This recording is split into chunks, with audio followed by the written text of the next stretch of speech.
Using embossing folders with cardstock creates a beautiful texture for card backgrounds, but you can create a more distressed look by using an embossing folder with patterned paper and then covering it with distress ink. Let me show you the tools and products you're going to need to do this technique. First, you're going to need some distress inks, and I'm using two distress inks. One is Walnut Stain and the other one is Aged Mahogany. Then you're going to need some sort of applicator to apply the distress inks. You can either use a jumbo sponge dauber or you can use one of these Inkessentials foam applicators. And I really like using these because it really creates a smooth blend when you're using the distress inks. Then you're going to need some patterned paper, and I've chosen one of the patterned papers from the Scent with Love Stamp TV kit. This one is the pink with the very fine polka dot. And then I'm using a Cuttlebug folder, and this one is the Floral Fantasy. To begin, I'm going to run my piece of patterned paper through the Cuttlebug using the Floral Fantasy Cuttlebug folder. Now, depending on which way you hold the folder, this way or you hold it this way and feed the paper in, you're going to get a different look because parts of the pattern deboss while other parts of the pattern emboss. So try it both ways because both ways look really pretty and you can decide which one you like the best. So I've chosen to just use the Cuttlebug folder with the printed Cuttlebug word facing up and then slipped my pattern paper in there, and I'm going to emboss that first. Okay. So now it doesn't look like a whole lot, but once you get the ink on there, wait till you see what happens. The first color I'm going to apply is the Aged Mahogany.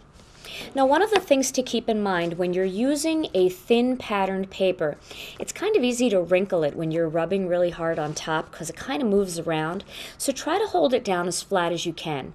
But if you do wrinkle it a little bit, it is okay because all you have to do is make sure you have enough tape on the back and then you can press it down flat again and those wrinkles won't show.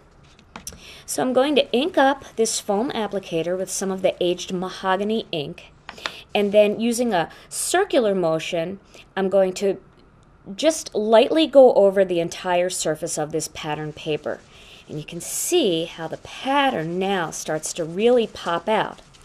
But what's left underneath isn't just a plain color, it's this pretty little light pink polka dot pattern. Add a little bit more ink.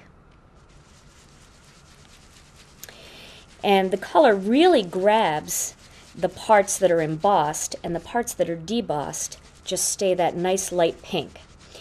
But keep in mind, you don't want to press too hard because if you press too hard, you can actually get ink on the debossed areas and then it will all just look like one color. So that's my first color I've added. And now, to give it a more distressed feel, I'm going to add some of the Walnut Stain. And Walnut Stain is such a nice ink because it just kind of makes any kind of background look a little bit more aged. And I'm going to use it sparingly, little bits at a time, and check it and see how I like it. Just kind of over the leaves there and more toward the center of that flower. Again with the flourish here.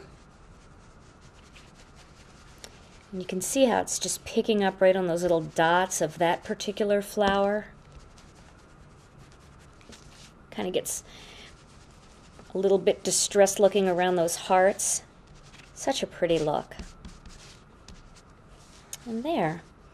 Now you have a much more distressed looking background, and all of that beautiful embossing from the Cuttlebug folder just pops right off the page. And here's my finished card project. And what I've done here is I've used that piece of background paper, and then I've just added one of the focal images and greetings from the Scent with Love Stamp TV kit.